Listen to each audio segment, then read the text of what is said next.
Bonjour à toutes et à tous, bienvenue dans cette émission. Pourquoi l'apôtre Ben Mutombo persévère-t-il dans l'adoration de William Marion Branham? Et c'est malgré certaines fortes déclarations du prophète du temps de la fin, bien entendu. Il va essayer de nous répondre pendant près d'une heure. Il est avec nous. Vous savez que le pasteur Ben Mutombo, il est berger de l'église Mission évangélique Branham, Église internationale. Il est avec nous. Bienvenue pasteur, shalom. Shalom, cher journaliste. Comment allez-vous? Je suis très heureux de vous recevoir ou d'être reçu dans votre émission. Vous allez bien? Je vais très bien, par la grâce de Dieu. Et votre église? Oui, l'église aussi, très bien, par la grâce du Seigneur. Ça fait combien de temps que vous êtes pasteur du message du temps de la fin?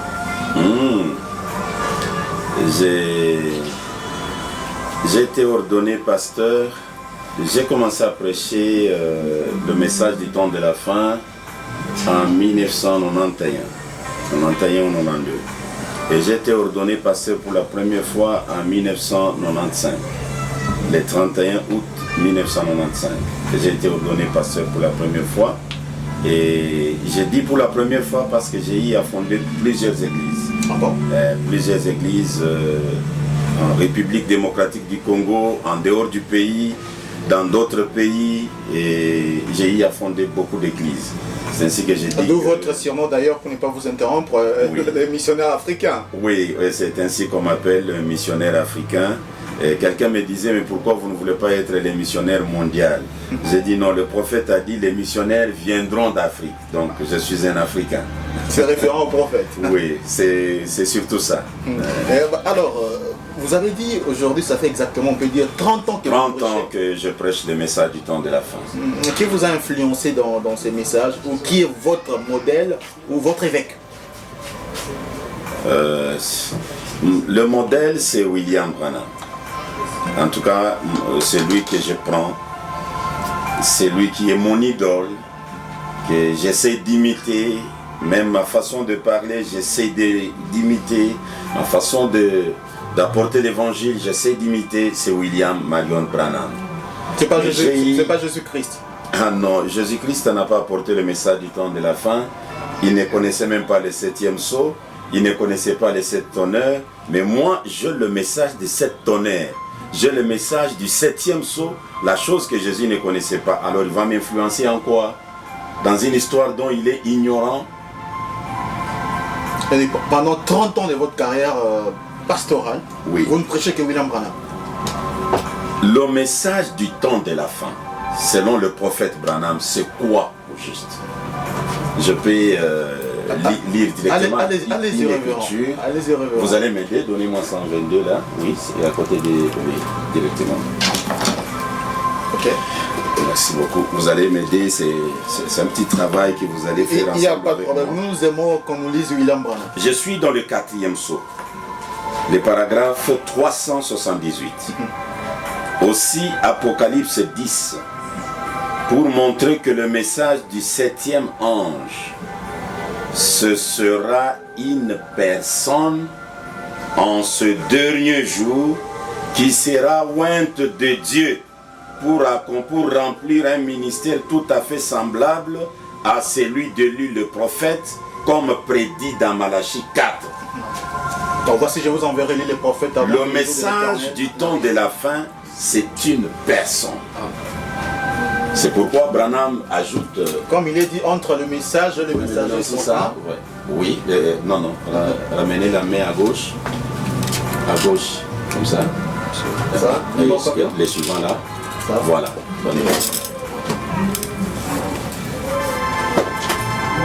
Écoutez, je suis dans la fête des trompettes.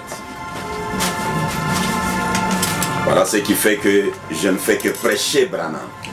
Dans la fête des trompettes, je lis d'abord le paragraphe 55. Je lis 56. Dieu envoie donc son prophète. Et le prophète est la parole vivante de Dieu rendue manifeste. Quand vous dites vous avez reçu un prophète, le prophète là, il est la parole vivante, rendue manifeste. rendue manifeste. Donc il ne faut pas chercher la parole ailleurs. C'est lui la parole. Et j'ajoute, pour vous permettre d'évoluer, j'ajoute le paragraphe 93. Le même sermon. Il dit ceci. Maintenant, tandis que nous voyons tous ces exemples, observez Malachie 4, Hébreux 13, 8, Jésus-Christ le même hier, aujourd'hui et pour toujours, nous montre qu'il demeure pour toujours la parole rendue manifeste. C'est exactement ce qu'il déclara au prophète. Un prophète ne signifie pas seulement un voyant, quelqu'un qui dit les choses à l'avance, mais un prophète signifie aussi quelqu'un qui révèle la parole inscrite dans sa propre vie.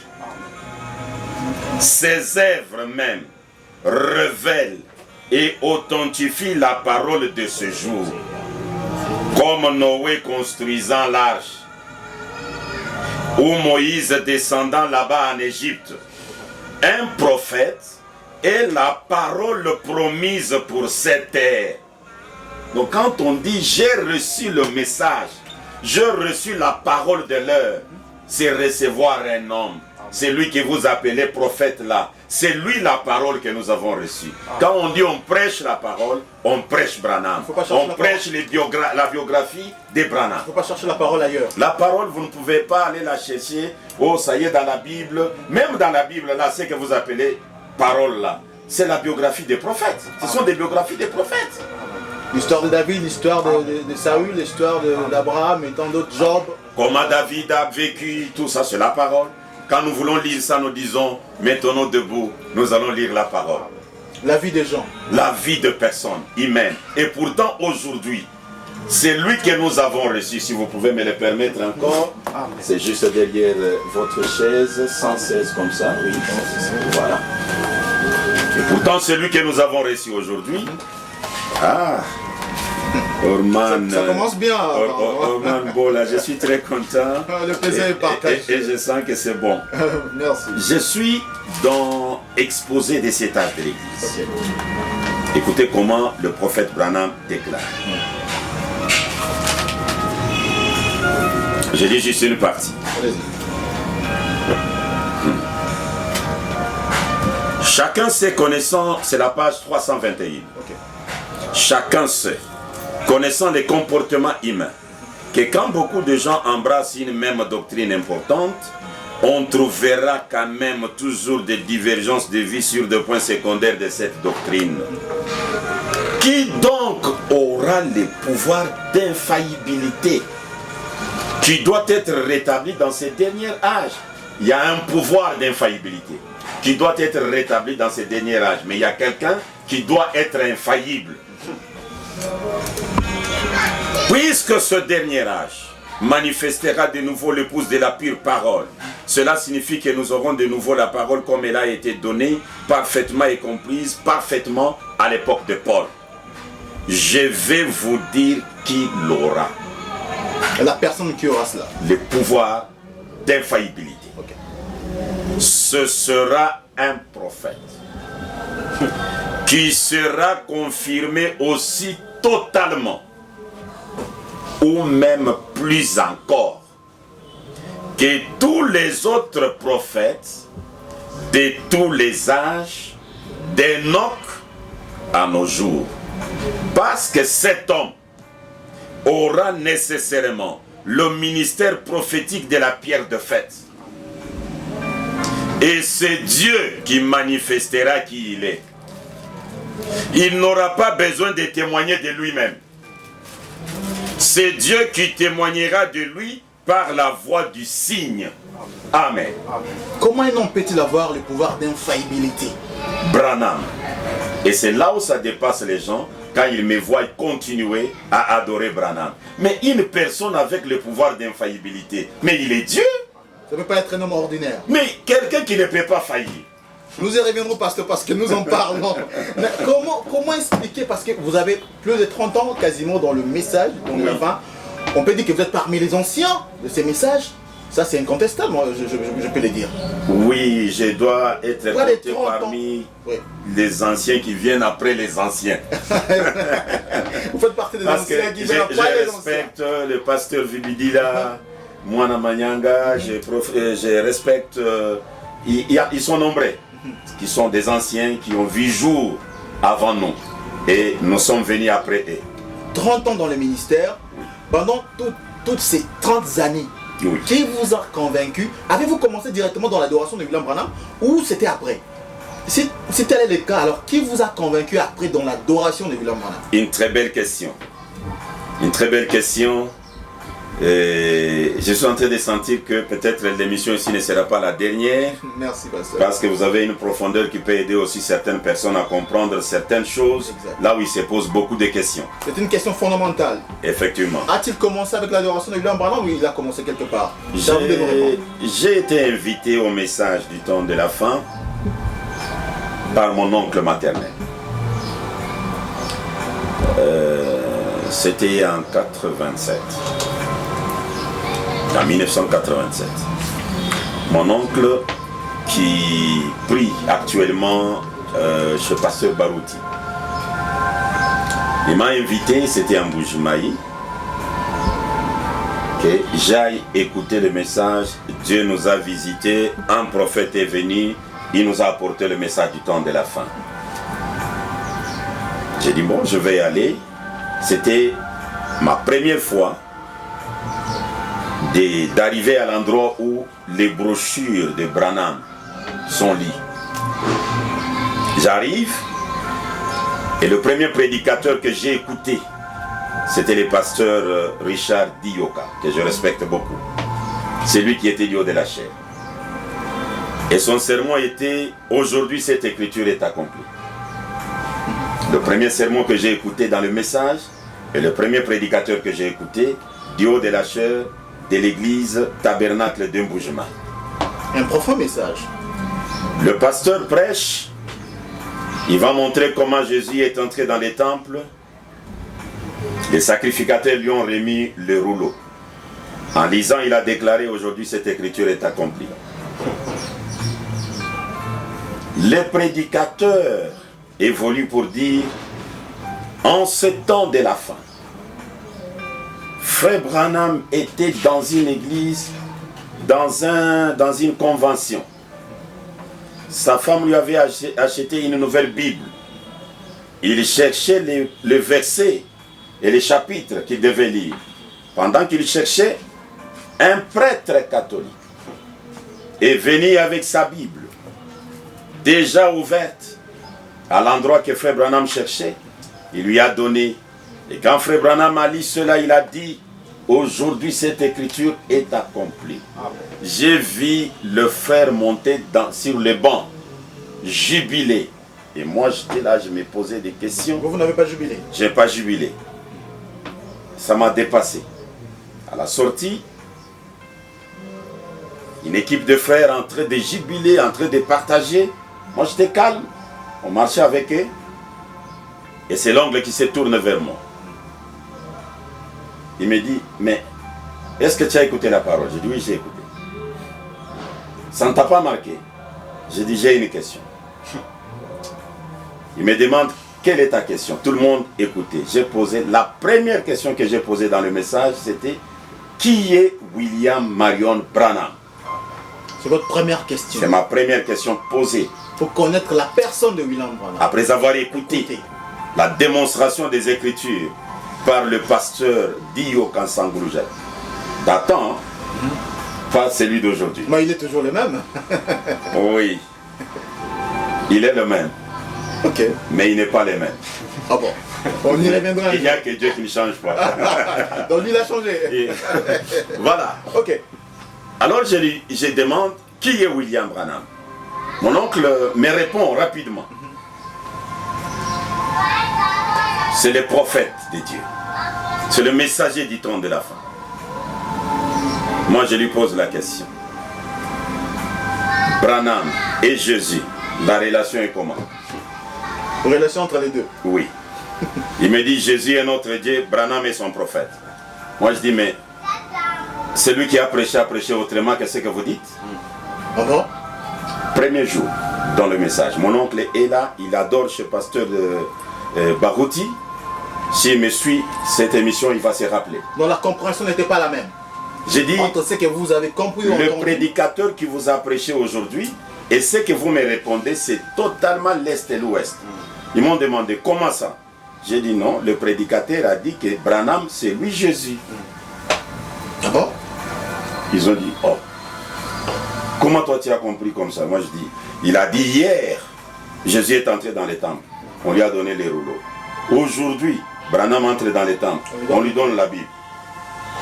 Qu'est-ce qu'il veut nous dire par là? Et mon oncle me dit, c'est un mauvais esprit. J'ai dit, mauvais esprit? Moi avec un mauvais esprit ou le prédicateur avec un mauvais esprit?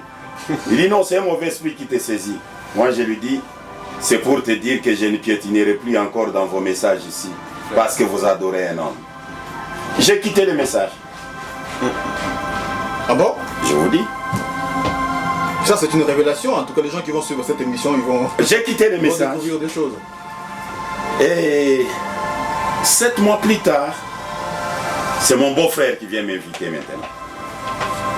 Et sérieusement, vous avez quitté? J'ai quitté le message à la maison. J'avais compris que le prédicateur a dit que Branham est Jésus.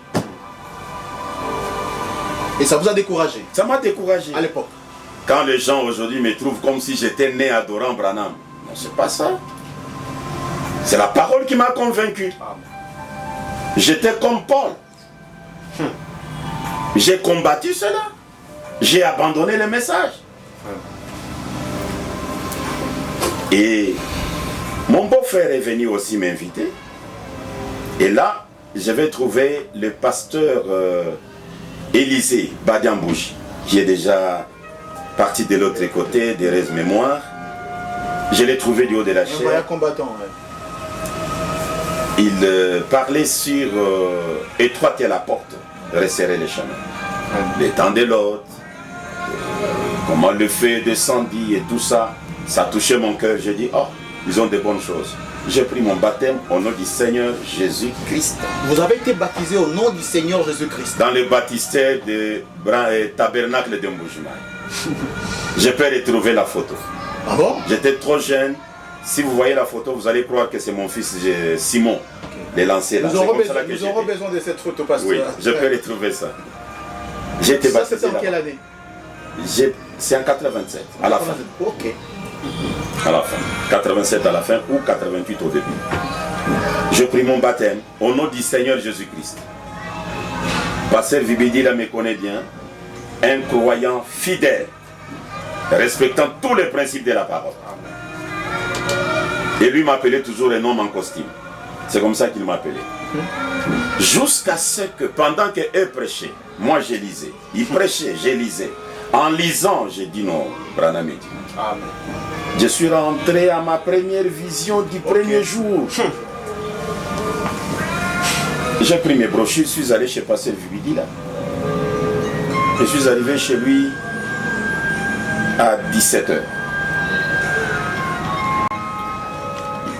Il roulait encore avec la moto, il n'avait pas encore la voiture à cette époque-là. 17h, 18h, 19h, 20h, le pasteur est arrivé. Avec sa moto, on a ouvert la porte, il est entré jusque dans la maison avec la moto. Moi, je suis resté dehors. 30 minutes après, il m'a appelé. Je suis entré. Est-ce qu'il y a un problème chez toi? J'ai dit oui, j'ai un sérieux problème. Il dit quel problème? J'ai dit c'est que vous prêchez et c'est que votre brebis que je suis, je crois, c'est différent. Je suis venu pour vous démontrer ce que je crois, afin que si je suis à côté, que vous m'aidiez à revenir sur la voie. Il me pose la question, qu'est-ce que vous croyez? Je dis, je crois que Branham est Dieu. Vous lui avez dit clairement. Oh. Je ne suis pas de nature hypocrite. Je lui ai dit, je crois que Branham est Dieu. Parce que Vibidila, il est dans la ville ici. Vous pouvez le voir, il va vous relater cette histoire. Il me tapote sur l'épaule. Il me dit, je suis content que tu ne sois pas une hypocrite. Rentre chez toi, je vais venir le lundi. Et le lundi, il est venu. Au lieu que nous puissions parler sur la parole, il me pose seulement la question, chauffeur Banqui, c'est où ici? Moi je lui dis, c'est la 4e parcelle. Et il a démarré sa moto, il est parti. Et depuis ce jour-là, je suis resté à la maison. J'ai commencé à chercher de gauche à droite, là où je pouvais trouver les adorateurs. Et j'ai appris qu'il y a moins de 120 km de Mbuji-Mayi, il y avait des gens qui adoraient Branham là-bas. Je suis allé là-bas, j'ai pris mon baptême à 4 h du matin par le pasteur Michel Kambal. À 4 h. À 4 h, il m'a baptisé. Voilà un peu la petite histoire de la façon que je suis parvenu à croire la chose qui fait trembler tous les démons de l'enfer. Donc vous êtes donc une ancienne brebis qui s'est rébellée à son pasteur en quelque sorte. Parce que le pasteur n'a jamais prêché l'adoration de William Branham. Vous êtes une brebis dans l'église, les tabernacles de Mbuji-Mayi. Vous dites à votre pasteur, pasteur, je crois que William Branham est Dieu. J'ai accompli... Donc vous étiez une brebis rebelle en quelque sorte. Je n'étais pas rebelle parce que je ne me suis même pas caché de mon passé. Je suis allé les voir. Comme les Écritures disent que même les pensées qui vous arrivent, dites-les à votre pasteur. Je l'ai fait. Je lui en ai parlé. Je n'étais pas rebelle. Vous avez l'impression que le pasteur ne vous a pas aidé? Plus tard, on s'est croisé avec lui en cours de route. Je lui ai dit, pasteur, depuis que je vous ai attendu. Il m'a répondu à ce temps-là. Quand j'ai appris que vous adorez déjà, j'avais compris que c'était une peine perdue. Il m'avait répondu, bon? Oui, il m'avait dit ça. Oh. Et malgré ça, je le respecte beaucoup. J'ai beaucoup d'estime pour lui. C'est un pasteur qui nous a montré comment marcher sur la voie de la sainteté et comment lire la parole et se consacrer. En tout cas, je l'aime beaucoup. Voilà comment la petite histoire de notre parcours, comme vous l'avez voulu connaître. Merci beaucoup, révérend. Entrons maintenant dans le vif du sujet. Oui. Alors, pourquoi persévérez-vous dans l'adoration de William Marion Branham? Malgré lui-même, il y a des fortes déclarations, il est vraiment contre. Vous allez peut-être nous le démontrer et nous allons en parler. Pourquoi 30 ans après, vous persévérez toujours dans l'adoration de William Marion Branham? Vous savez, mon cher frère, journaliste, je vais commencer par vous dire que souvent, les choses ne font que se répéter. Je peux commencer avec l'Ancien Testament. L'histoire de Samuel. Là, vous pouvez prendre Samuel, 1 Samuel, depuis le chapitre 16e, depuis le premier verset. J'ai lu même 2 versets seulement. Ouais. Pour comprendre le petit détail. L'Éternel dit à Samuel, quand cesseras-tu de pleurer sur Saül? Je le rejetais, afin qu'il ne règne plus sur Israël. Remplis ta corne d'huile, et va, je t'enverrai chez Isaïe, Béthélémite, car je vis parmi ses fils, c'est lui que je désire pour roi. Écoutez la réponse de Samuel. Samuel dit, comment irai-je? Saül l'apprendra et il me tuera. Dieu donne l'idée à Samuel. Et l'Éternel dit, tu amèneras avec toi une génisse et tu diras, je viens pour offrir un sacrifice à l'Éternel. Ne dites pas que tu vas pour oindre un roi, Saül va te tuer. Mais dites, je pars sacrifier un génisse à l'Éternel. Et effectivement, quand Samuel est arrivé, au verset 5e, ou au verset 4e, Samuel fit ce que l'Éternel avait dit, et il alla à Bethléem. Les anciens de la ville accourirent, effrayés au-devant de lui, et dirent, ton arrivée annonce-t-elle quelque chose d'heureux? Il répondit, oui, je viens pour offrir un sacrifice à l'Éternel.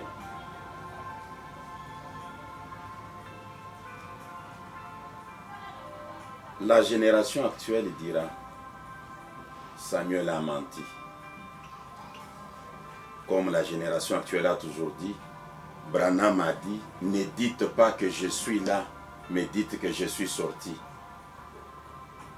Mais cette réponse de Samuel n'a pas détruit la personnalité de Samuel. Il demeure Samuel le prophète. En prenant cet exemple, c'est pour vous dire que Ça paraît un peu philosophique. la réponse, les déclarations d'une personne ne diminuent pas sa personnalité. Mais vous devez savoir pourquoi il fait cette déclaration-là. Si vous ne connaissez pas les pourquoi, ça sera compliqué. Vous pouvez prendre dans le livre des Rois, 2 Rois, chapitre 6. Depuis le premier verset, aller jusqu'au verset 23. Là, je relate seulement l'histoire. Le Philistin était en guerre avec Israël. Mais quand ils font le plan, on va aller comme ça, on va aller comme ça, on va les encercler. Élisée voyait. Il dit au roi d'Israël, nous n'allons pas aller comme ça et empêcher nos militaires comme ça parce que là-bas, voilà. Et finalement, le roi des Philistins, il a réuni ces gens pour leur dire, il doit y avoir un espion ici.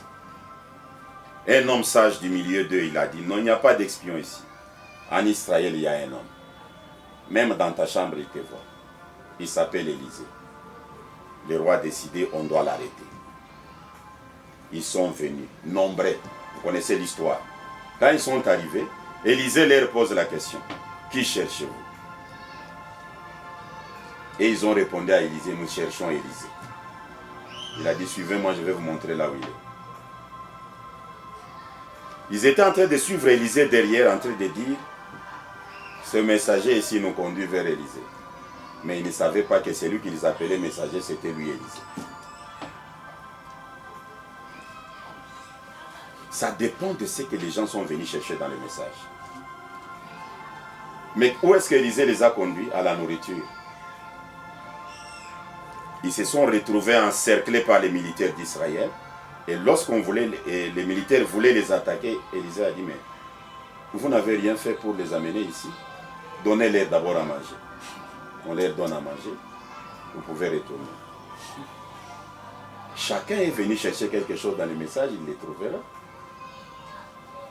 Mais c'est lui qui les appelle messagers, précurseurs. Peut-être c'est lui-même le promis, sans qu'eux ne le sachent. Mais c'est qu'ils appellent ou c'est qu'il lui-même a présenté à l'église? Je suis en train d'introduire ma réponse.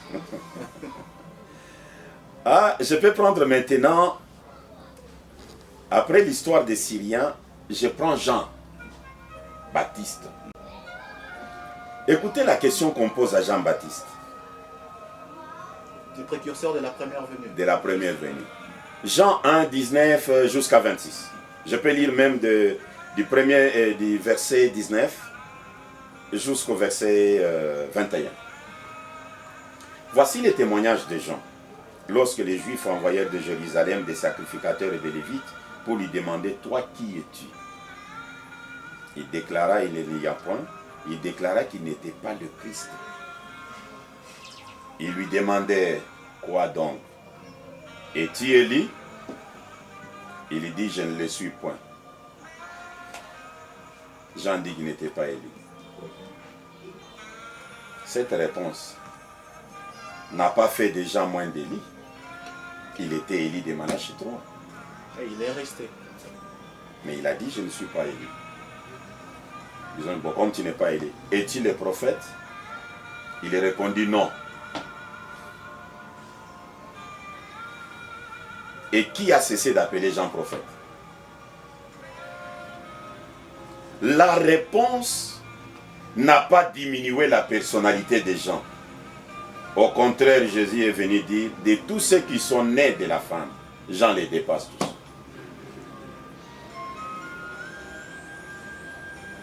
C'est là où Jésus dit ceci. Ah, mon cher journaliste. Oui, pasteur. Jean chapitre 5. Ok. Je lis juste le verset 31. Ouais.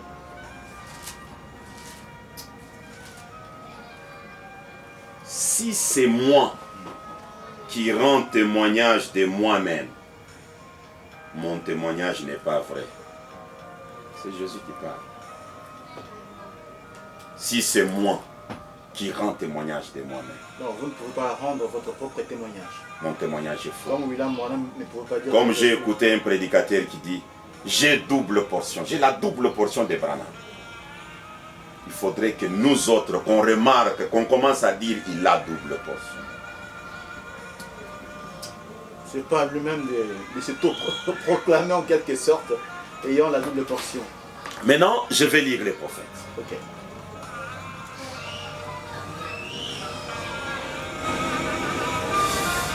Le prophète Branham fait cette déclaration d'abord.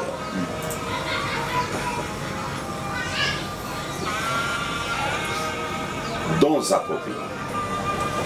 Prêché le 22 décembre 1963. Les gens disent, malgré les déclarations, des fortes déclarations de Branham, mais le missionnaire africain continue à l'adorer. Et il persévère dans cette adoration. Il persévère. C'est un mot que j'ai beaucoup aimé. Écoutez, j'ai lu le paragraphe 50. Maintenant, nous voyons qu'ils présentèrent ces hommes qui étaient des astronomes et observaient les étoiles, voyant ce mystérieuse lumière céleste apparaître là-haut, sûrs que quelque chose allait arriver, que c'était le Messie, le souverain de cieux et de la terre qui devait être né. Et ils vinrent afin d'apporter leur témoignage, sachant que la divinité serait enclose dans un être humain, qu'elle habiterait dans un être humain. Quand les trois étoiles se croisent, le souverain des cieux et de la terre est né sur la terre. Ça veut dire la divinité serait enclose dans un être humain, qu'elle habiterait dans un être humain. Point. Et Branham déclare. Voilà la déclaration que j'ai beaucoup aimée. Okay. Vous savez, votre vie parle davantage que vos paroles. Au point que peu importe ce que vous dites, les gens savent ce que vous êtes d'après votre vie. Donc les déclarations n'ont pas forcément d'importance. Comme je venais de vous lire, un prophète révèle la parole inscrite dans sa propre vie. Branham dit, peu importe ce que vous dites, comme d'abord la parole interdit à un grand homme de donner témoignage de lui-même, il dit, peu importe ce que vous dites, votre vie démontre qui vous êtes malgré vos déclarations. Les paroles importent un peu. Voilà. Comme nous sommes avec vous là, nous entendons le bruit dehors. Voleur, voleur, voleur, voleur. Nous sortons, moi et vous. Je voulais prendre cet exemple sur moi-même. Là, vous êtes en train de faire l'émission peut-être avec mon fils Nevi, votre homo. Oui. Et vous entendez le bruit dehors. Voleur, voleur. Dites, mais ce bruit-là dérange d'abord l'émission. On peut arrêter, on voit ce qui se passe, c'est quoi. Peut-être on peut les rapporter secours. Vous sortez, vous me trouvez avec des boîtes de sardines, d'autres dans des poches, d'autres à main, avec d'autres des boîtes de lait. Et les gens en train d'hurler derrière moi. Vous êtes voleur. Voleur, voleur. Et vous, vous me posez la question. Oh, Pasteur Ben, vous êtes voleur? Moi, je vous dis, ainsi dit le Seigneur, je ne suis pas voleur. Mais j'ai des preuves de vol. C'est ce que Branham dit. Peu importe ce que vous dites aux gens. Les gens savent ce que vous êtes d'après votre vie. Branham dit qu'il n'est pas le Messie. Mais il nous témoigne qu'il est né sous la constellation des 3 étoiles. Ça veut dire quoi? Branham, un homme né sous la constellation des 3 étoiles, ça veut dire quoi? Ça veut dire le Messie est né sur la terre. Ça veut dire le souverain des cieux et de la terre est né sur la terre. Mais quelque part, le Messie aussi signifie un roi, pasteur. En tant que roi, il est. Mais ce n'est pas le Messie dont vous faites allusion. Mais le Messie dont je fais allusion, c'est le Messie qui est né sous la constellation des 3 étoiles. Le Messie qui peut tourner les dos et discerner les pensées. Là, on est au-delà de l'aspect roi. Là, nous sommes avec Abraham, avec Elohim, nous sommes avec Jésus, avec la femme au puits. Et la femme est allée dire dans la ville, venez voir un homme qui m'a dit tout ce que j'ai fait. Ne serait-ce pas le Messie? Prenons le discernement accompli par Jésus et le discernement accompli par Branham. Qui est-ce qu'on peut réellement attribuer la qualité du Messie? Voilà pourquoi Pasteur Ben continue. Persévère. Parce qu'il sait que peu importe les déclarations de quelqu'un, sa vie parle plus que ses déclarations. Écoutez, j'ajoute cette écriture. Ouais. Les signes. Prêché le 1er septembre 1963. 237-238. Nous voyons les signes du temps de la fin.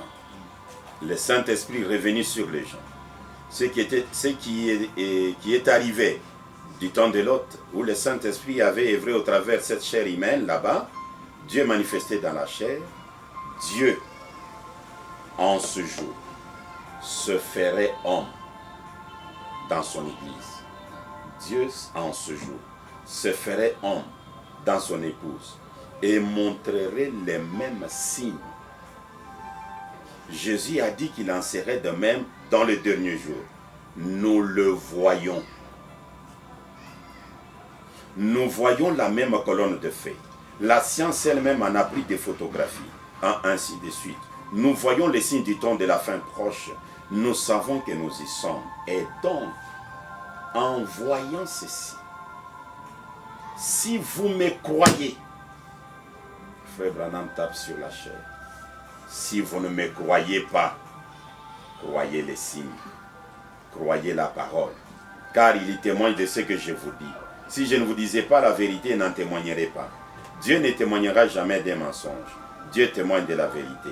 Et ces paroles rendent témoignage que je vous dis la vérité. Et elles rendent témoignage de ce message que je prêche. Pas seulement l'ange qui se trouvait là à la rivière ce jour-là et qui a dit ton message préparera et précédera la seconde venue de Christ, mais les œuvres elles-mêmes. Si vous ne pouvez pas croire que cet ange a dit la vérité, croyez les œuvres. Car la Bible a déclaré que ces choses arriveraient au temps de la fin. Ce sont elles qui rendent témoignage. Ce sont elles qui parlent plus fort que mes paroles ou celles de n'importe qui. Les œuvres de Branham parlent plus fort que ses propres paroles. J'aimerais vous relancer, pasteur. Justement, les œuvres de William Branham parlent plus fort que les œuvres de la parole.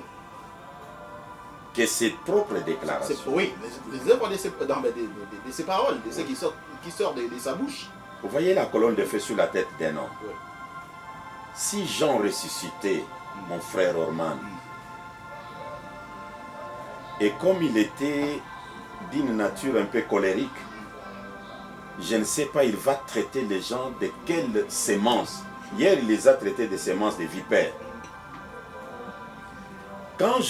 Si Jean ressuscitait et il voit cette lumière sur la tête de William Branham, dans des églises, et il voit ces gens-là adorer au nom de Jésus, il va les traiter de sémences du serpent. Il était le seul qui avait vu ça. Jean. Et quand il a vu, il a pointé. Voici les lieux d'adoration. Voici l'agneau de Dieu. Voici le Fils de Dieu. Mais nous voyons cette œuvre-là. Nous disons, Branham est né dans le péché comme nous. Justement, je vous relance, pasteur, pour être assez précis et cohérent. Quels sont les éléments qui vous poussent à persévérer dans l'adoration de William Marion Branham comme Dieu? En quoi est-il Dieu? Veuillez nous donner quelques éléments rapidement.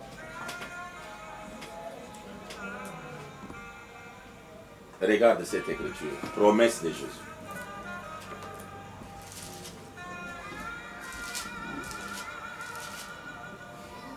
Il dit, en vérité,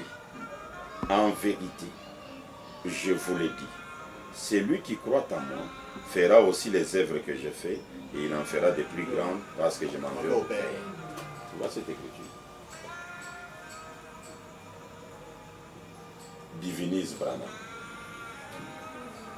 Juste c'est l'écriture là que vous avez lu. Ça divinise Branham. Donnez-moi le relire qui est derrière le numéro 6.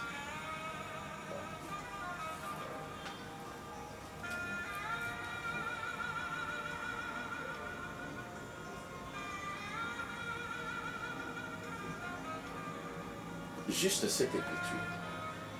L'histoire est terminée. Je vais les lire ici rapidement. Je suis dans le message que le prophète Branham a intitulé « Dieu est son propre interprète ».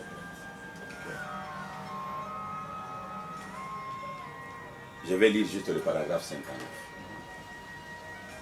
C'est prêché en 1964. Dieu est son propre interprète. Ça va être prêché le 5 février 1964.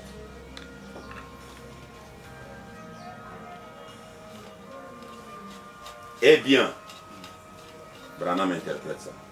Eh bien, Jésus, pour gagner du temps, Jésus a dit dans Saint Jean chapitre 14, verset 12, « Celui qui croit en moi fera aussi les œuvres que je fais. » A-t-il dit cela? C'est vrai. Cela n'a besoin d'aucune interprétation. Quand quelqu'un accomplit cette œuvre-là, c'est Dieu. Certainement. Donc, pasteur, cette écriture n'est réservée qu'à William Branham, ce n'est pas pour tous les chrétiens. Celui qui croit en Jésus fera de plus grandes choses, des grandes réalisations par rapport à ce que Jésus a fait. Ça ne concerne que Branham. Est-ce que vous pouvez me pointer quelqu'un qui a fait les œuvres de Jésus et qui a dépassé Jésus? Non, il n'y a que Branham. Il n'y a que Branham. Et les œuvres que Jésus ne pouvait pas faire sont connues. Créer. Jésus ne pouvait pas créer. Il n'a jamais créé. Ça, vous le savez. William Branham a créé? Je peux toujours lire. Oui, il n'y a pas de problème. Là, vous me donnez, je vous ai donné un travail. Oui, d'accord, il n'y a pas de problème. Vous voyez le dernier là, c'est 125. Ça. Ouais, vous me les donnez. Ok. Ça va bouger. Voilà, on doit lire le prophète. Vous allez me donner aussi 109. 109. 109. 9. Ah oui, ça va là. Parfait.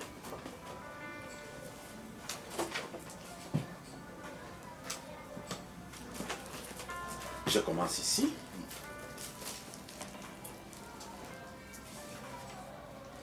Je suis dans question-réponse du 30 août 1964, matin. Le paragraphe 95. Je peux même remonter à 94 pour avoir l'idée. Maintenant, en ces temps-là, ce prophète était la parole, car il était la manifestation de la parole pour le monde. Voyez-vous? Et ils avaient écrit qu'il devrait y avoir encore un plus grand ministère, car cela nécessitait une plus grande chose. Et lorsque Jésus était ici sur terre, il était Élie. Ces choses que je fais, vous le ferez aussi, et vous en ferez de plus grandes, parce que je m'en vais au Père. Maintenant, comment allez-vous faire cela? Observez-les. Qui est-il la parole? Voyez-vous? Observez-les. Maintenant, pour ce qui est de la création de différentes choses, c'est vrai, Jésus n'a jamais vraiment créé ou amené à l'existence quelque chose. Il n'a jamais créé. Mais il a plutôt multiplié, par exemple. C'est ce que Branham dit. Mais maintenant, celui que Branham qualifie de Dieu ici, qui doit faire les œuvres de Jésus, il doit les dépasser, comme lui a multiplié. Il a transformé. Celui-là doit L'eau en créer. vin, multiplier le pain. Alors lui, a-t-il créé? C'est ça la question en fait. Si Branham a créé, veuillez nous le prouver. Shalom du 19 janvier 1964. 101, 102. Avez-vous remarqué lorsqu'il avait changé d'eau en vin? Il avait pris de l'eau, une substance qui avait déjà été créée, il a changé en vin. Lorsqu'il nourrit 5000 personnes, il avait pris un poisson qui un temps avait nagé dans l'eau, il les brisa, multiplia une création et les donna aux gens. Il prit du pain qui un temps était du bleu, le brisa et les donna aux gens. Il resta encore. C'était la multiplication de la création. Mais dans le dernier jour, Notre temps. quand on dit mais, on a tout effacé. Hein. Mais dans le dernier jour, il n'y a pas de signe de la création. Il crée par la parole pour montrer qu'il est le même Dieu qui était au commencement. Il peut créer des écureuils. Il peut créer tout ce qu'il veut parce qu'il est Dieu.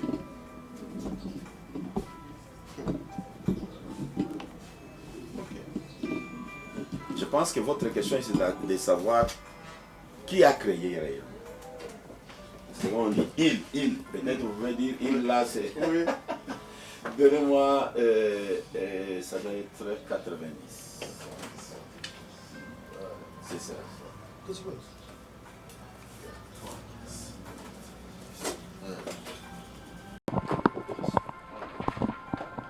Message de grâce. D'ailleurs, ça a été traduit chez Pasteur Barouti. Rigini.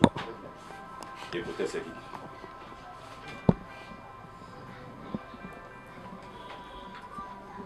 Paragraphe 17. L'an dernier, comme vous le savez, suivant les bandes enregistrées qui en témoignent, le Seigneur Dieu est descendu ici en Indiana pour me parler. Mon second ministère était sur le point de se manifester dans les proches à venir. Vous connaissez tous cette histoire véridique où, sur l'ordre du Seigneur, j'ai appelé à l'existence par mes paroles 3 écureuils. J'ai appelé à l'existence par mes paroles 3 écureuils pour moi. J'ai appelé à l'existence. Donc c'est William Branham qui a appelé en existence 3 écureuils. 3 écureuils. Donc il a créé. Il a créé, et la Bible nous dit dans Apocalypse au chapitre 6, 14 s'il vous plaît. Apocalypse chapitre 14, le verset 6e. La Bible nous dit ceci, Orman. Je vis un autre ange qui volait au milieu du ciel. Il avait un évangile éternel pour l'annoncer aux habitants de la terre, à toute nation, toute tribu, toute langue et tout peuple. Il disait d'une voix forte, craignez Dieu, donnez-lui gloire, car l'heure de son jugement est venue, et adorez celui qui a fait le ciel, la terre, la mer et les sources d'eau. C'est ça l'évangile éternel. C'est d'adorer les créateurs. Celui qui crée doit être adoré. Il n'y a pas moyen d'aller par 4 chemins. C'est lui Dieu. Écoutez. Mais nous, en tant qu'enfants de Dieu, nous devons se créer, non? Nous créons les atmosphères. Vous pouvez venir comme ça. Je commence à sourire, vous aussi vous souriez. Nous avons créé une bonne atmosphère. Vous venez comme ça, je me fâche et vous êtes inquiet. Nous ne pouvons pas mettre des choses en existence. En tant qu'enfants de Dieu. À part Branham. Vous prenez toute la Bible. À part Branham, pointez-moi une autre personne. Alors nous avons tellement vu, pasteur, il nous reste une dizaine de minutes. Il y a beaucoup de choses que nous n'allons peut-être pas aborder alors que c'était préparé. Alors. Bon, nous n'allons pas tout terminer aujourd'hui. Oui, ça même paraît compliqué. Même si on n'a pas terminé. Il y aura un deuxième volet, troisième volet, voilà. Certainement. Je peux vous lire dans l'attitude de qui est Dieu. Ouais. le paragraphe 20. Il peut même commencer depuis le paragraphe 13. Ok. C'est prêché le 15 août 1950. Remontons dans le passé et voyons pendant juste une minute qui est Dieu. Qui est Dieu, c'est ça? Branham demande, remontons et voyons qui est Dieu. Remontons au commencement du temps. C'est un petit tableau que j'aimerais vous brosser pour que vous ayez une idée de qui est cet être qui est au milieu de nous ce soir. Donc le Dieu là n'est même pas loin, il est au milieu de nous ce soir. Qui se met au milieu de nous. Si seulement vous pouvez comprendre qui il est, la guérison sera une chose secondaire ou minime pour vous. Si seulement vous pouvez voir qui il est. Paragraphe 20. Qui est Dieu? C'est celui qui s'est tenu là et qui a de ses mains sorti les étoiles et amené le monde à l'existence. Et il fait des choses invisibles, la divinité, et la divinité elle-même dans l'homme. Et la divinité elle-même dans l'homme.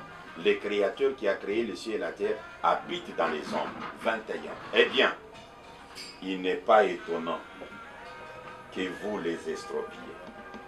Une fois que vous en prenez conscience, vous vous redressez.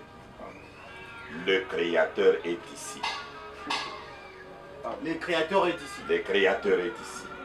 Il n'est n'a pas étonnant. C'est moi. Il est là, mais il a dit que c'est pas moi. Malheureusement, le Créateur, c'est celui qui appelle les choses à l'existence. Il n'est pas étonnant que l'aveugle qui ne voyait pas, voie. Le Créateur est ici. Le Créateur. Réaliser qui? Alors, c'était votre moment, Romain Nevi. Alors, il a appelé quoi à l'existence? Et moi, j'ai dit à l'humanité que le Créateur, c'est William Marion Branham.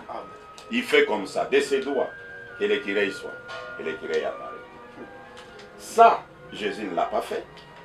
Personne ne l'a fait. Et Branham dit, quand il fait ça, c'est pour vous faire voir que le même Créateur de la Genèse, c'est le même qui est ici. L'alpha et l'oméga, c'est le même. Si William Branham est Dieu, selon vous, que c'est lui le Créateur? Selon les Écritures. D'accord. Qui est votre prophète? Qui est le prophète de William Branham?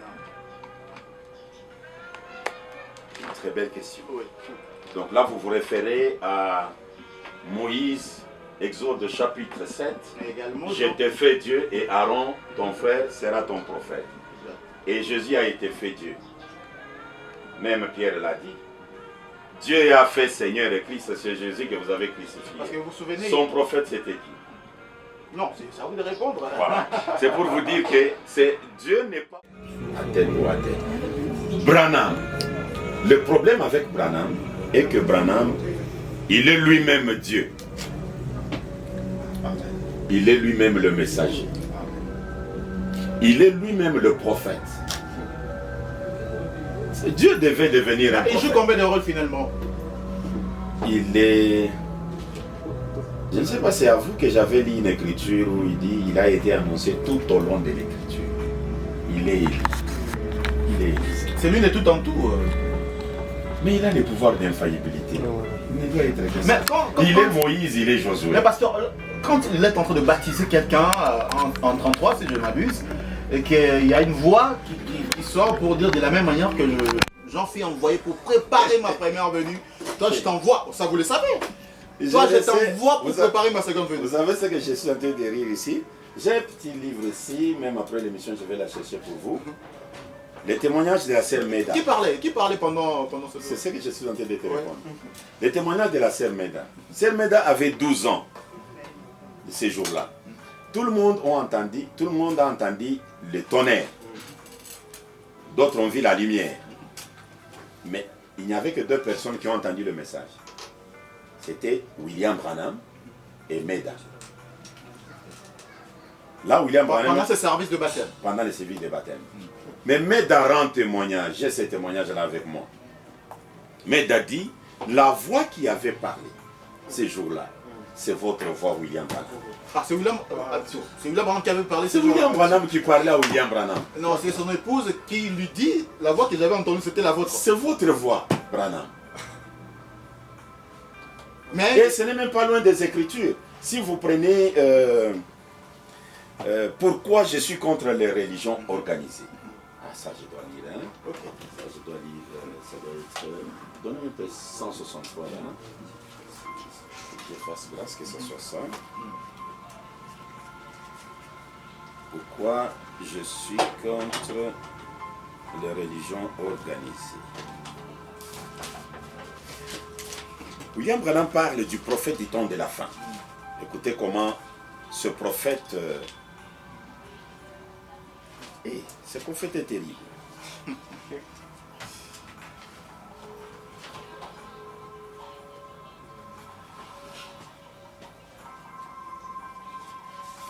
Quand il parle,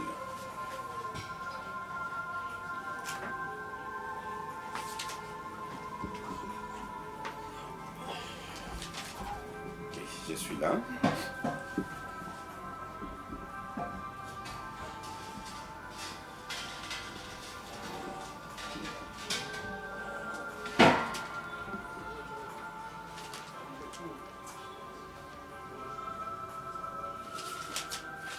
Il parle, sa voix se fait entendre au ciel.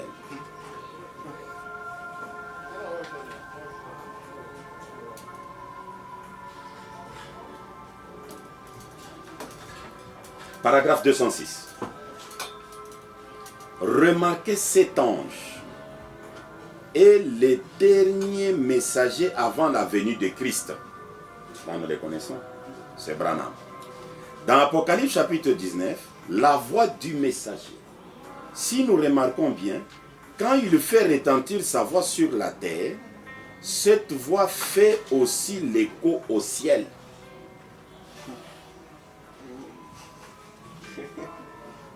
Le dernier messager là, il parle sur la terre, mais sa voix fait écho au ciel.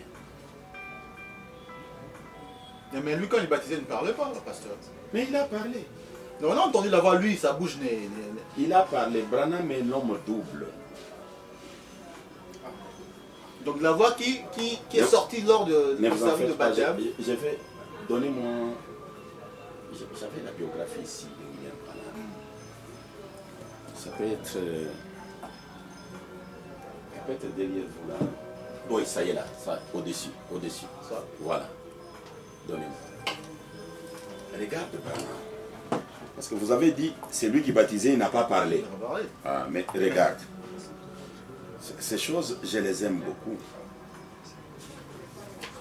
Je suis dans la biographie. Je peux aller directement à la page...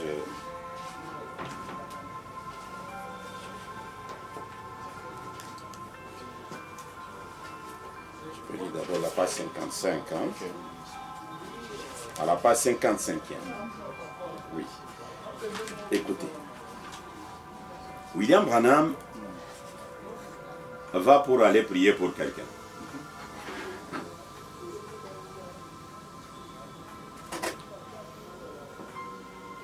Il décrit la maison, là où il est arrivé. À ma gauche, le vieux lit de cuivre plaqué, un poêle rustique, un tout petit lit pliant dans lequel était cette fille ressemblant plutôt à un garçon. Alors quelque chose m'arrive. Je me suis retrouvé en haut dans le coin de la chambre, regardant mon corps marcher vers ce lit. Je me suis retrouvé en haut, au coin, regardant mon corps marcher vers le lit là où il y avait les malades. En même temps en haut, en même temps, en train de marcher. Ça complique les choses. Il est différent des hommes. Un être double, comme vous l'avez dit, un être mystique. Tout à fait. Imaginez-vous, Branham est dans la chambre d'hôtel en Afrique du Sud, se préparant pour aller prêcher. Mais deux prédicateurs se tiraillent, se disputent. Non, ça c'est du spiritisme. Ça c'est... L'autre dit non, c'est notre jour de visitation. Dieu nous a visités. Je vois que tu es incrédule, je pars prier pour toi. Il s'agenouille pour prier pendant que Branham est dans l'autel. C'est la colonne de feu qui apparaît. D'abord les tourbillons après la colonne de feu. Et la colonne de feu se déploie, s'ouvre. Un homme sort. Dans la colonne de feu. Dans la colonne de feu. Il vient, il pose sa main gauche sur la chemise du prédicateur. Là, Branham est dans la chambre d'hôtel avec ses deux mains. Mais quand il place, ça brille, ça laisse les empreintes digitales. Il revient là, il dit, j'ai vu la colonne de feu s'est déployée, un homme est sorti, voilà, il m'a touché sur la... Il a touché où? Oh, ça a brûlé. Oh, oh, allons voir Branham. Ils arrivent, ils trouvent Billy Paul dehors, comme secrétaire. Ils expliquent l'événement. Billy Paul sent que c'est spirituel. Même si papa est en train de méditer, on doit le voir. Il arrive, il toque seulement à la porte. William Branham à l'intérieur, il crie à haute voix pour que tous s'écoutent.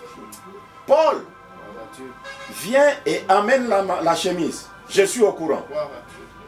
Donc il est déjà au courant de tout ce qui s'est passé. On a mis la chemise, il dit, prenez ma main gauche.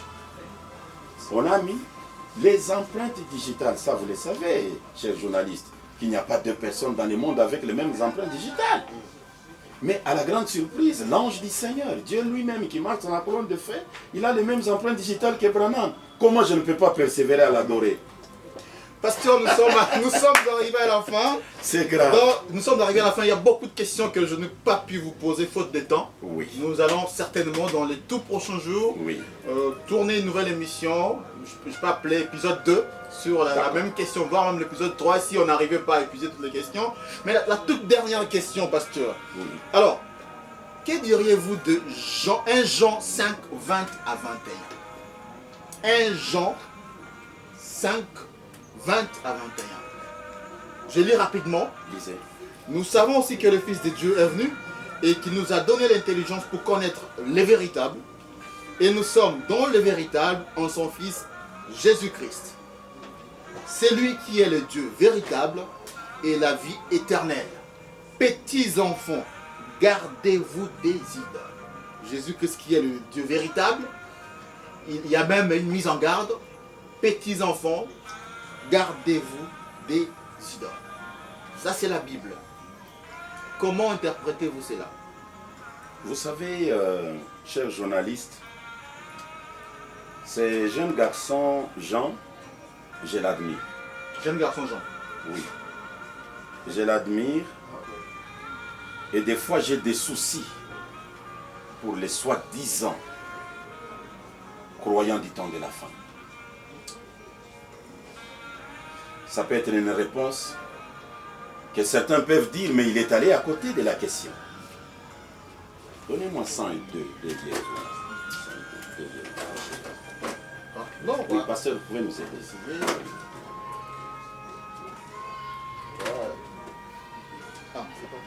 Vous l'avez dépassé. C'est au début là.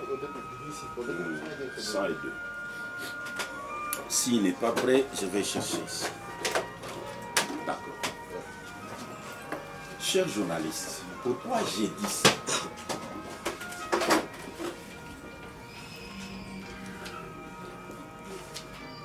Lorsque Jésus est venu, je suis dans les sermons intitulés, donc d'ailleurs le sujet, ça correspond avec votre thème. Ok. Persévérer. Ok. Écoutez dans Persévérer. Paragraphe 223. Ah, il y en a beaucoup, il faut que je précise la date. Ça, c'est important. C'est prêché le 5 mars 1964. Mais qu'est-ce que c'est? Comment savez-vous qu'est-ce qui vous fait savoir de quelle sorte de cep il s'agit? C'est la sorte de la vie qu'il y a dedans. Et tout cep sur le premier. Le premier sarment qui est sorti de ce cep, Jésus-Christ. Ils ont écrit un livre des actes derrière cela. Pas vrai? L'Assemblée dit Amen. Le seul Jésus, derrière lui, ils ont écrit un livre des actes. Pas vrai? L'Assemblée dit Amen.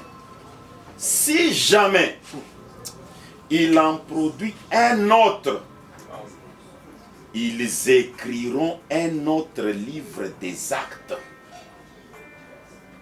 Qui vont écrire un autre livre des actes?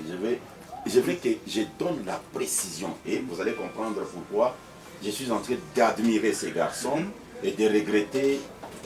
Là, vous me donnez 107. Non, pas 107. 96. Donnez-moi 96. Oui, 96. C'est bon. Ok. Merci. Je suis dans...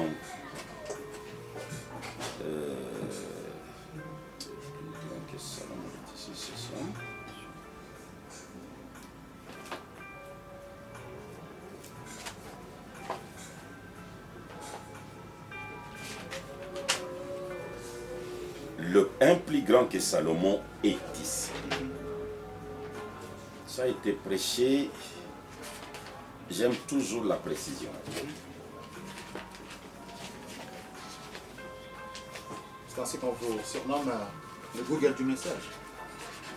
Je suis en train de voir ce nom-là entrer le 28 juin 1963. J'ai lu les paragraphes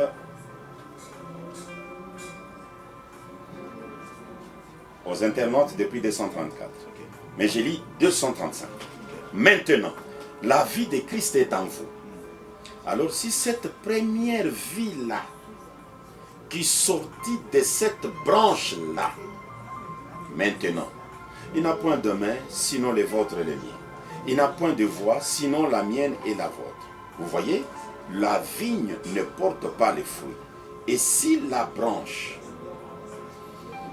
qui porta les fruits dans la première branche maîtresse, qui sortit de ce cep-là, comme je le disais, qu'ils écrivirent un livre des actes derrière cela.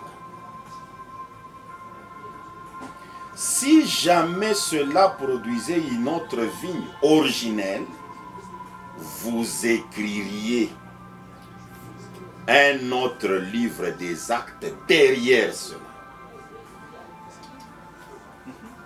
C'est pour vous dire que du vivant de Jésus, vous ne me lirez pas le baptême au nom du Seigneur Jésus-Christ dans la Bible. Vous ne me présenterez aucune personne baptisée au nom du Seigneur Jésus-Christ dans votre Bible. Mais dans les livres des actes qu'ils ont écrits derrière, après Jésus, vous pouvez lire. Ce sont les apôtres de Jésus. Et aujourd'hui, Branham vient nous ramener à la foi des apôtres.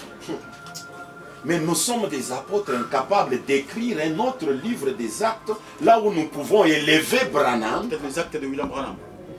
Élever Branham qui a vécu la même vie de Jésus et même dépassé Jésus. C'est là que j'ai dit, ces garçons étaient courageux et nous avons besoin de courageux aujourd'hui. Des garçons courageux qui peuvent écrire un autre livre des actes parce que c'est une recommandation du Seigneur. Et regardez Paul qui dit tout ce que vous avez lu là. Paul a effacé ça.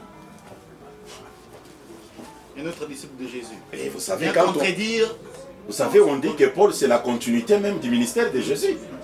Mais écoutez ce que Paul dit. 1 Corinthiens au chapitre 13.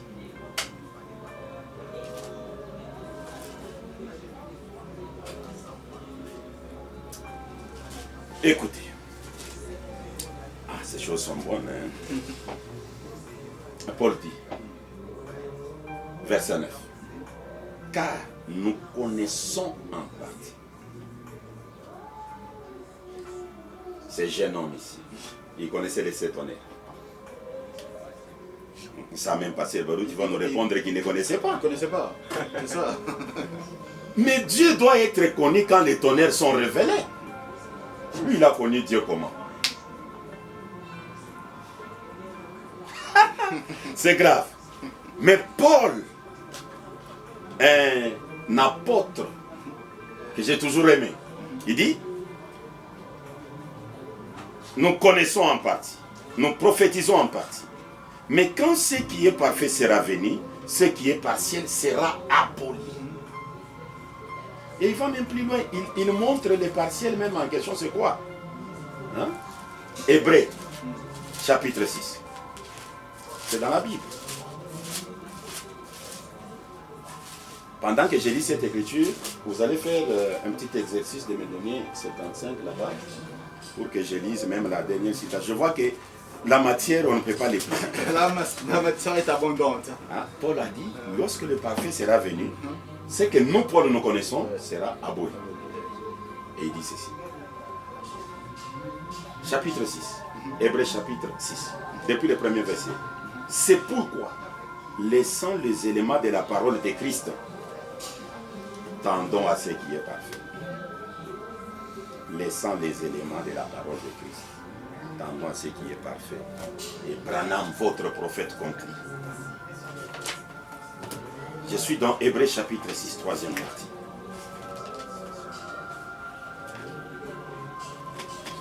Orman, notre journaliste, écoutez. Hébreux chapitre 6, troisième partie. Le verset ou le paragraphe 535. Maintenant. Puis dimanche dernier, nous avions pris, laissant les éléments de la parole de Christ. C'est ce que nous avons lu au chapitre 6. Tendons à ce qui est parfait. Et nous avons découvert que les gens aujourd'hui, dans bon nombre d'églises, tout comme au Branham Tabernacle et ailleurs, passent trop de temps à étudier les éléments de Christ.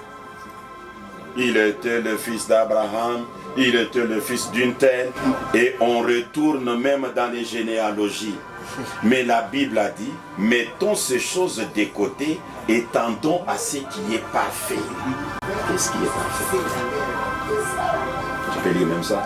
Prochainement, pasteur. Ça y est d'ailleurs ici. Ok, donc ça ne demande même pas que je vous dise de tourner là-bas. Écoutez. Lettre audio à Levi, paragraphe 28. Et nous, si vous le pouvez, je crois que je vous ai déjà parlé de l'allusion faite au sujet de Graham. Que c'est 6 lettres. Ce qui représente l'homme ou le monde. Branham, c'est 7 lettres. C'est 7. Ce qui est parfait, la perfection. Paul lui dit, quand le parfait viendra, ce que moi je connais ici, faites disparaître cela, Orman. Faisons disparaître le baptême au nom de Jésus. Faisons disparaître la prière au nom de Jésus. C'est William Branham, c'est lui qui est le parfait. Mesdames et messieurs, vous comprenez que nous sommes arrivés à la fin. Malheureusement, les temps ont fait défaut. J'avais reçu dans cette émission le pasteur apôtre, lui qui est surnommé le missionnaire africain, mais également le Google du message. Apôtre Ben Mutombo, lui qui est le pasteur de mission évangélique Branham, église internationale basée à Kinshasa. Nous avons passé pendant près d'1 heure avec lui pour parler comment il persévère toujours dans l'adoration de William Branham. Et c'est nonobstant certaines déclarations fortes de William Marion Branham lui-même.